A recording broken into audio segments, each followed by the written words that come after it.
I know that you were focused on every single word out of Jay Powell's mouth today at that press conference. He doesn't sound like somebody who's joined the camp of let's get ready to raise rates in July as soon as that taper ends.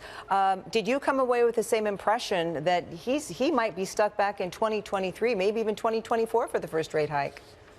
Well, we don't know exactly what his views are, and in any event, it's going to be the outlook as of mid-year next year, not the outlook today that probably dictates when a rate rise occurs. But I thought he was very, very even-handed, and it was clear he wanted to communicate that the committee is positioning itself in order to have a lot of options and to be able to respond to whatever evolves in the economy. So I thought that message came across very effectively. We want to run something for you from Scott Meinert. He's the Chief Investment Officer for Guggenheim.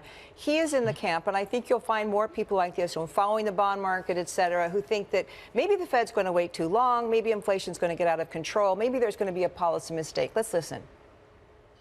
We clearly are setting ourselves up for a policy error.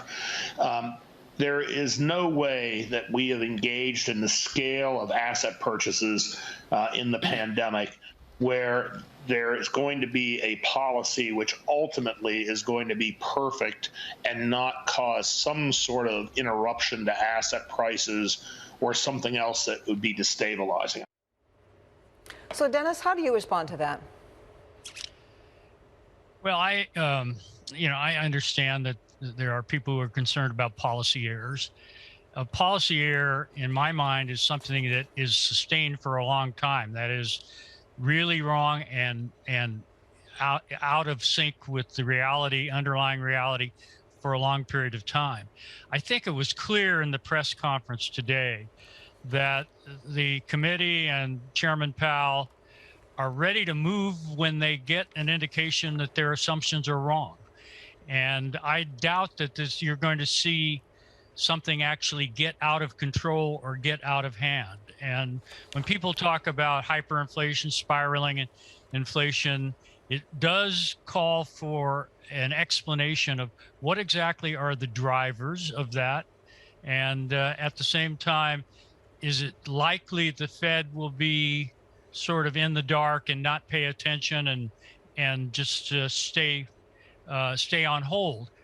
None of that strikes me as likely. So I'm not totally in agreement with that gentleman. Well, at a time when the labor market, it still seems to be constrained by people afraid of going to work and getting the virus, or they've already retired, or they saved enough money and moved to the country. They don't want to go back to the office. Does that mean that if Jay Powell and his colleagues say they have to see a much lower unemployment rate before they're going to consider raising rates, that they could be stuck in that, still worried about inflation not being high enough, and again, maybe wait just a little too long? Possible, I suppose. The employment objective is not something that's sort of readily observable. It's not a number per se. It's not the unemployment rate alone. It's really a compilation of a number of different pictures of the economy. And as Jay Powell mentioned today, it's like a synthesis. They look at a variety of things, and then they make a judgment call. They could very well, in my mind, define maximum employment or full employment at a higher unemployment rate than existed pre-COVID and at a lower participation rate. I don't think they're ready to do that quite yet. They really seem to be oriented to trying to recreate the conditions in January of 2020. But it may be that we're in a different labor market and they will define it differently. If that's the case, it may not take long before they get to a point where they say, we have achieved, largely achieved our maximum employment objective. Let me ask you about the definition of maximum employment, because there are some economists that are talking about the first rate hike to come when black unemployment is at 6%. So how inclusive could that definition get?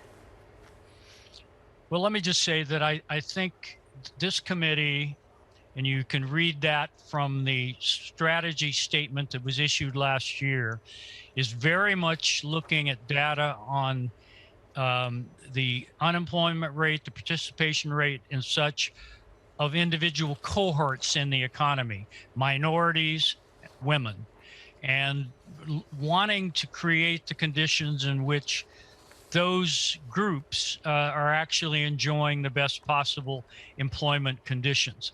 So the inclusion word or inclusive word in their strategy statement, I read a lot into that, and I think that is very much on their minds. How do you read into the Fed's inflation view and how nuanced it's become when we're talking about transitory?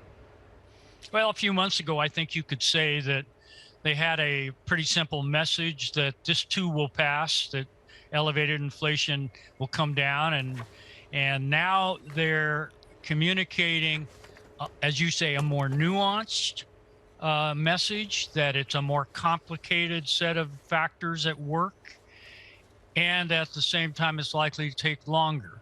I think they have updated their view and recognized that perhaps it's not as simple as the message of a few months ago. But again, they're adapting to the evolving circumstances, and I think doing that quite well.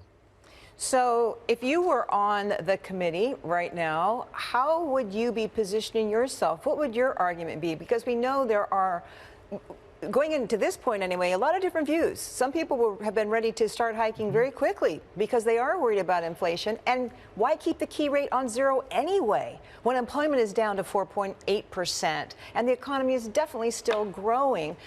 Would you be in that more cautious camp with Jay Powell, or would you have some questions about maybe going too slowly yourself?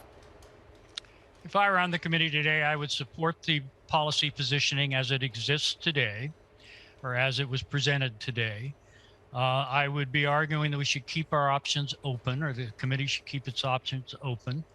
That the conditions that the committee faces or is confronted with in the spring and summer of next year are a bit unpredictable, but could call for accelerating a rate hike, but at the same time may give enough space to continue to pursue a more fulsome employment objective.